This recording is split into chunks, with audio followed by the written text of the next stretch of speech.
Streaming on clickorlando.com. You're watching News 6 at 10. I got up and here we got all this pond full of brown water. It's like living next to a sewer plant. Now on News 6, you can't miss the smell. How enough sewage to fill a swimming pool ended up in a local lake and why they fear it's about to get worse. And the price of new homes, apartments, and businesses is going up big time. How much one city just raised impact fees and why leaders say it's needed now. And new in minutes, a city is celebrating their state champs. How Lake Mary cheered on its high school heroes.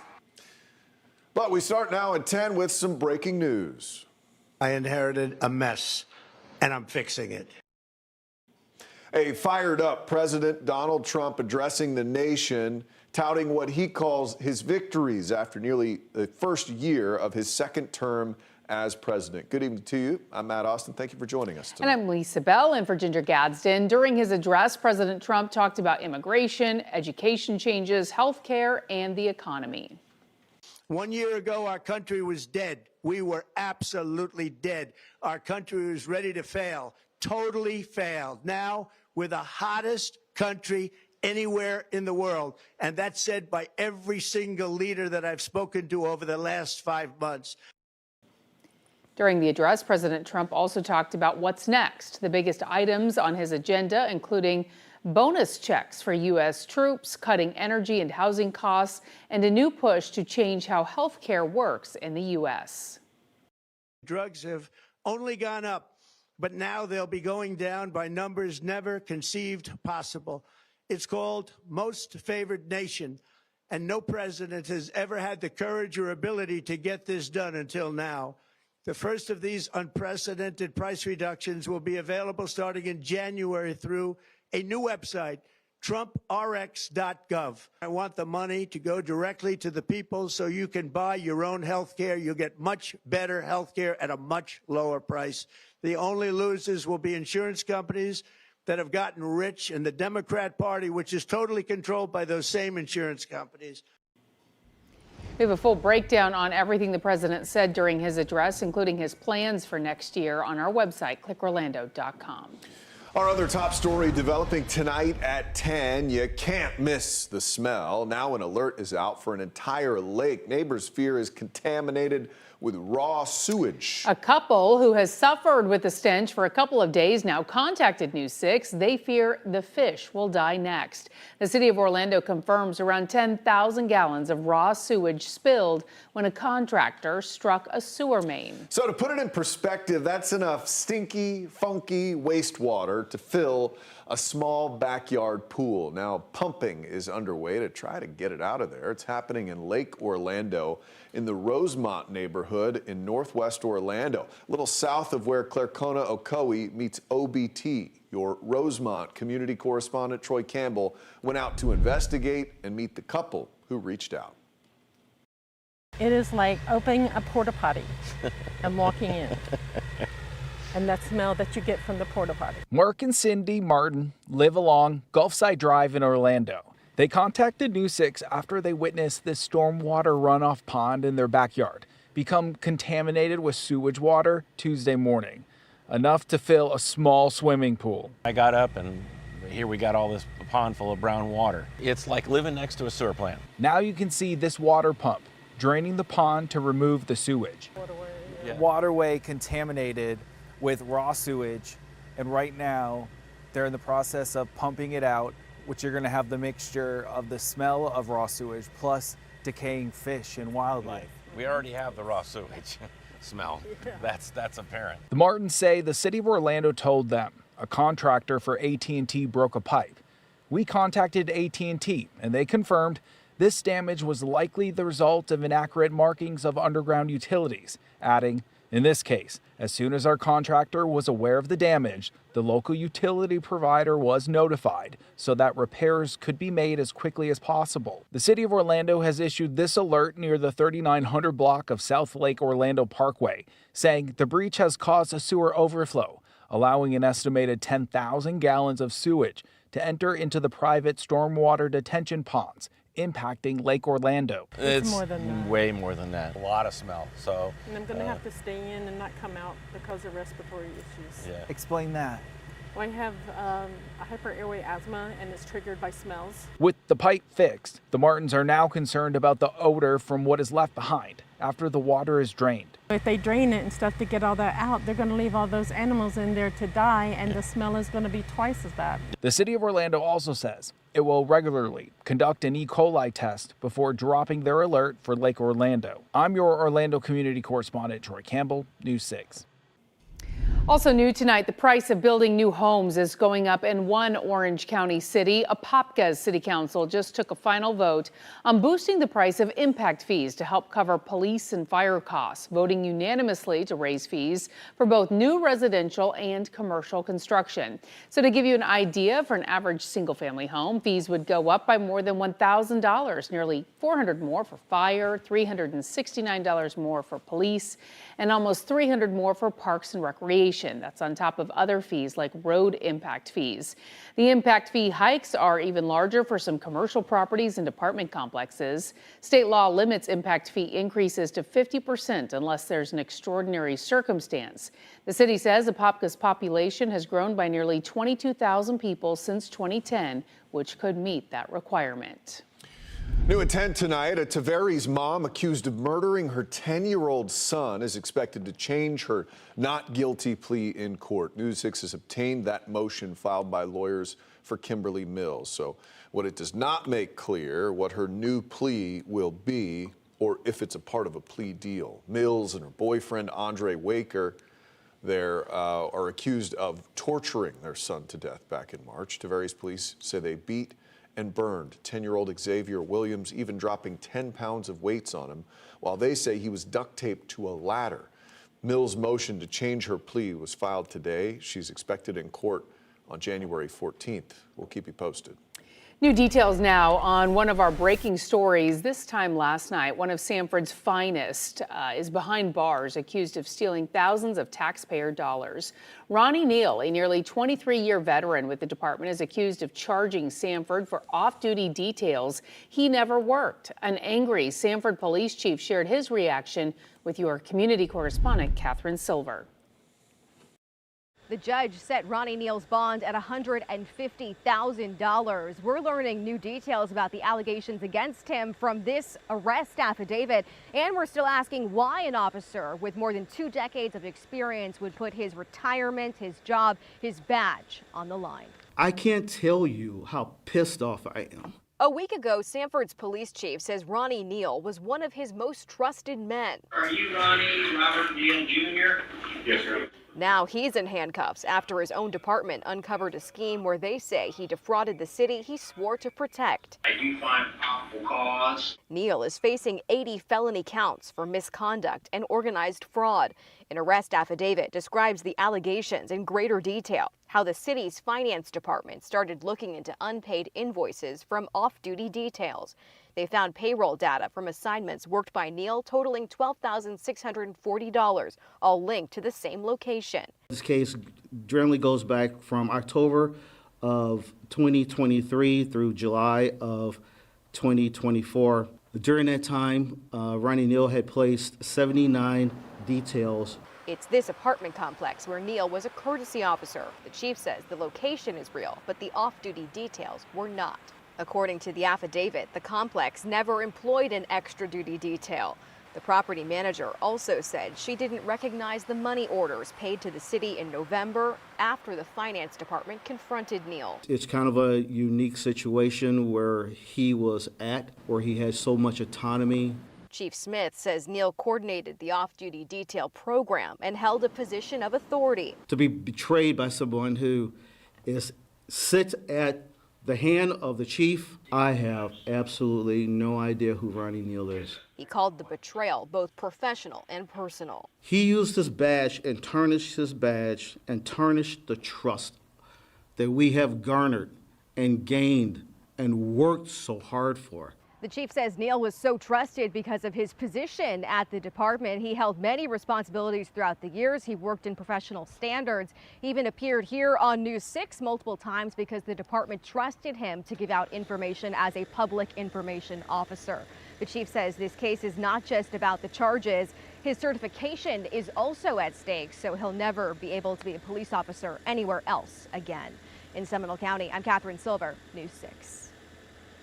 Well, tonight they are celebrating in Lake Mary. I was out there with the Rams as fans gave their flowers for an incredible season earlier tonight. An unbelievable season that culminated in a last-second miracle in which Lake Mary completed the ultimate Hail Mary. Your Seminole County community correspondent Alex Cook shows us the party.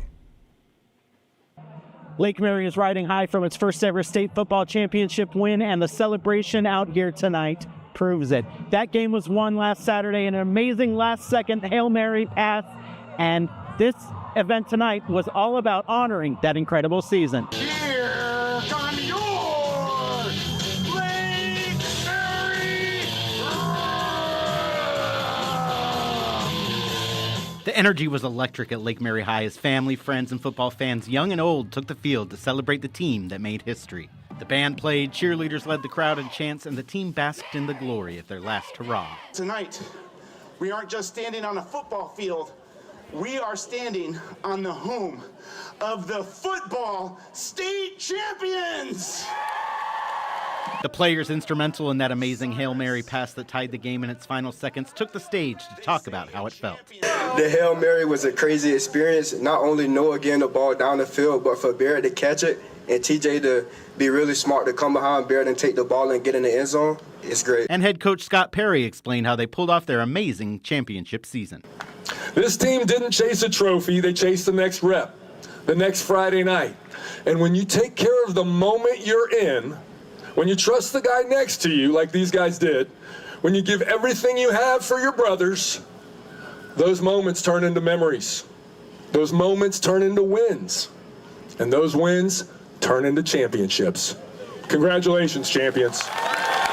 At the end of the celebration, the crowd listened to audio from that fateful play that led to their win, reliving the glory and cheering as if it was all happening again. Touchdown, Lake Mary! Unbelievable! In one of the craziest finishes you will ever see. And the players huddled together one last time. Forever champions and forever Rams. In Lake Mary, Alex Cook, News 6.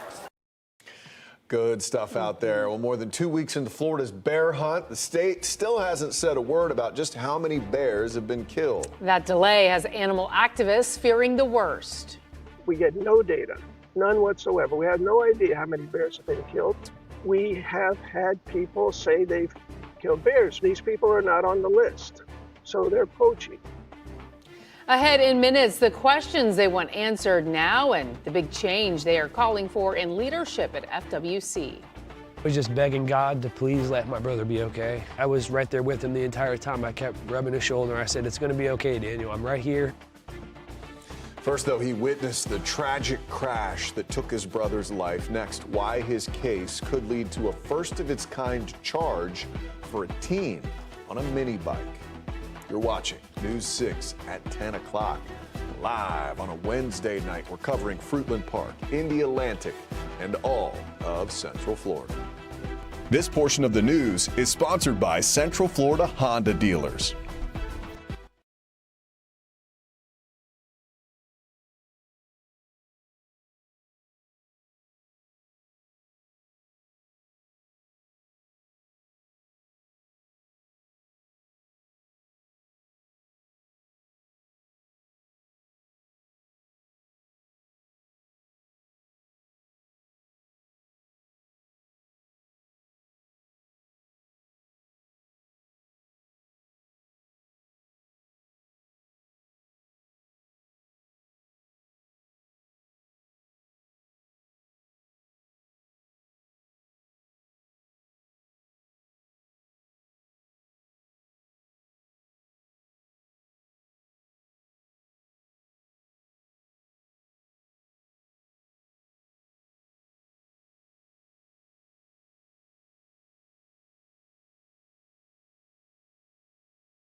Well, now on News 6, a motorcyclist was killed when a mini bike cut in front of his path. And now, maybe for the first time in Central Florida, charges are being considered against the driver of the mini bike. News 6's Jana Manahalal spoke with the victim's family about the crash and the concerns over mini bikes and e-bikes sharing the road. That crash happening just after sunset at this intersection here in Deltona. Investigators say a 17-year-old was riding a mini bike when he failed to yield during a left turn. Motorcyclist Daniel Marino came from behind and T-boned him, causing both of them to fall off their vehicles. The crash eventually killing 32-year-old Daniel Marino. I looked in my rearview mirror, and at that point I had seen his bike was down and he wasn't there, so I immediately stopped.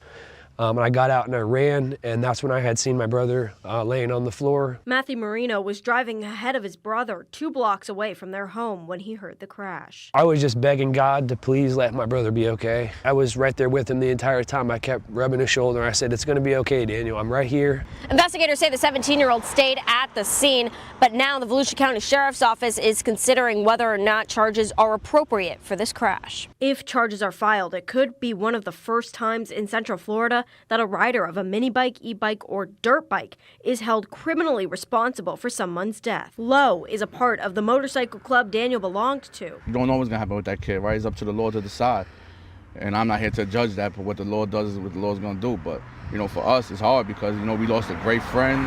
The case adding to growing frustration across Central Florida over mini bikes and similar e-bikes that can reach high speeds, aren't designed for roadways, and remain largely unregulated. The mini bike involved in this crash did not have lights, an issue considering the street lights where the crash happened were not working. This entire area was pitch black. In the days since, friends and family have turned the crash site into a vigil and created a GoFundMe to help with funeral costs. The city is aware of the streetlights being out. We're asking who exactly is responsible for fixing the lights. In Deltona, I'm Jana Manahalal, News 6.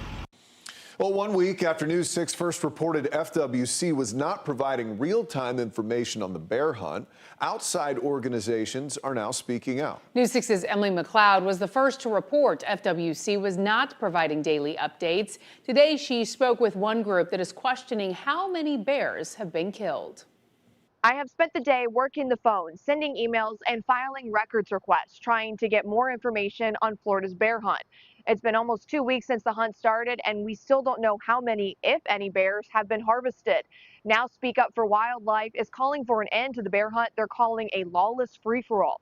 Chuck O'Neill is the president of Speak Up for Wildlife. He says this bear hunt compared to 2015's is a completely different experience because this time around, he says they've been shut out. We get no data. None whatsoever. We have no idea how many bears have been killed. O'Neill is alleging some people are posting on social media that they've been killing bears without permits. We have had people say they've killed bears. We have the list of the licensed tag holders. These people are not on the list, so they're poaching. Not only is O'Neill calling for an end to the hunt, but he's also calling for a complete overhaul of FWC leadership. I'd like to see Roger Young fired because this is a disaster. He is a disaster. Number 2, the 7 commissioners, 5 of which voted for this hunt. At the next election, we're going to have a new governor. Those 5 should be gone. We need to clean house, top to bottom. Now, I did hear back from FWC not long ago. They sent me an email which says, in part, record staff will process the request that they've received and notify requesters of the results. It also says, we encourage the public to file a complaint with our Wildlife Alert Hotline at 888-404-3922 if they feel a violation has occurred. If we get any more updates on any of our records requests or other emails we sent out, we'll be sure to update you over on clickorlando.com. For now, reporting in Orange County, I'm Emily McLeod, News 6. All right, meteorologist Jonathan Kagas joins us now with a look at a very clear radar and a pretty lovely evening. Yeah, clear for us on the inland side of things. We are watching a couple of stray showers right along the coast tonight. We were talking about this earlier this evening, that we would see a couple of downpours streaming in from the Atlantic because our breeze is off the Atlantic. So again, we're nice and dry through the I-75 corridor, even through I-4, but right along the Space Coast tonight, that's where we are watching some of those downpours slide through. You can track some of those showers with the free News 6 weather out. We increase rain chances a little bit tomorrow and into the early part of Friday. It is warm out there, though. 64 in Orlando. Oviedo, we are at 62. Melbourne, we are still at 70. Same for us just up the road in Cocoa Beach this evening. Satellite showing the clouds coming from both directions. The higher clouds, the way up into the atmosphere, are in blue. Those are coming in from the Gulf. Those will help to increase rain chances tomorrow. And then at the surface, the whiter stuff you see working its way off the Atlantic. So we have kind of that crisscross going on right over the Florida Peninsula. And again, right where we had those downpours, those are moving in off of the Atlantic. Here's a live look now downtown Orlando with our Light Orlando Delivering Hope Skycam. We're back to the mid-60s. The breeze out of the east-northeast at about 5 to 10 miles an hour right now. Tomorrow morning, certainly much, much warmer than where we've been. We're running about 5 to 10 degrees above where we should be now as we continue to pump the warmth up the Florida Peninsula. Titusville, we're starting our morning at 64. Bushnell, we're going to be right at 60. Tomorrow afternoon, a little bit warmer still, back to the mid to upper 70s to right around 80 degrees. Rain chances do go up a little bit to 30% as we're going to watch that breeze off of the Atlantic, but then also start tracking our next system, or that system that we have been tracking works its way in towards the Big Bend, especially into the Florida Panhandle. That's 3 o'clock. Could have some strong storms towards the Florida Panhandle. Watch what happens as that line works its way to Central Florida. It really breaks up as it runs into some drier air late tomorrow night into early Thursday, running the opportunity for a few leftover sprinkles or a couple of downpours. Same deal early on Friday. Cold front passes, the skies clear back out again by late Friday evening into your weekend. The air behind this one certainly does not have the bite as the last couple. We're only going to get back down into the upper 70s, 78 on Saturday. Very nice day. A few extra clouds on Sunday. We are very warm, and that's going to set the stage again for a very warm week leading up to Christmas. We're back up to the upper 70s on Friday into the weekend, staying in the upper 70s through Christmas Eve. And if this did go out 8 days to Christmas Day, we'd also be talking about temperature skies in the upper 70s. We'll be right back.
It's juicy.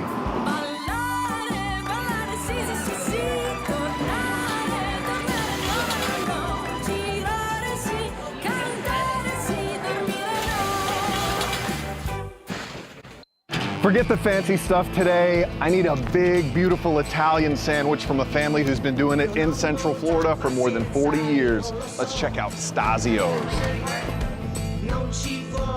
But first, a quick shout out to our sponsor, Giant Recreation World. Thanks for the RVs we use to highlight Central Florida's food scene.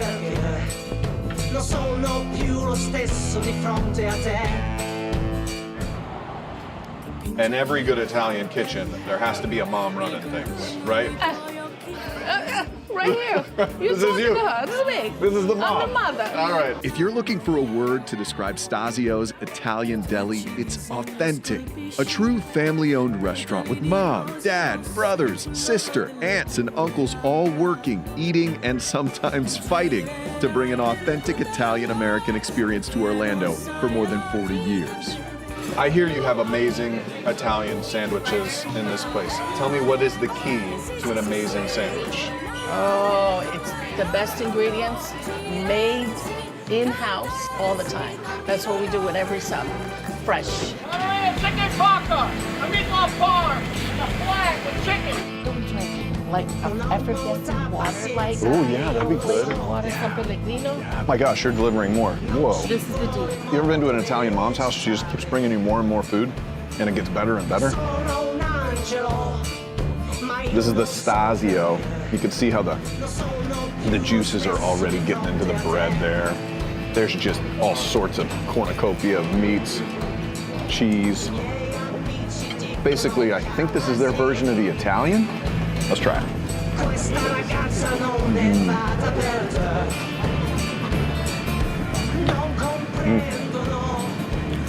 Okay, trying to think of what to say to tell you how much I love this Italian sub. Oh, wait a minute. This is perfect. I think this might be the best Italian I've ever had. But the layers, the juices, the bread. You're not going to find a better Italian sub than this. It's not going to happen. Oh, that's good. What could be better? That's it. Mangia qua. Se mangia. Sponsored by Giant Recreation World. Visit Giant Recreation World today.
Well, you can find all of tonight's stories plus breaking news on News 6 Plus. It's free to download to that smart TV or your streaming device. Have a great night. Good night.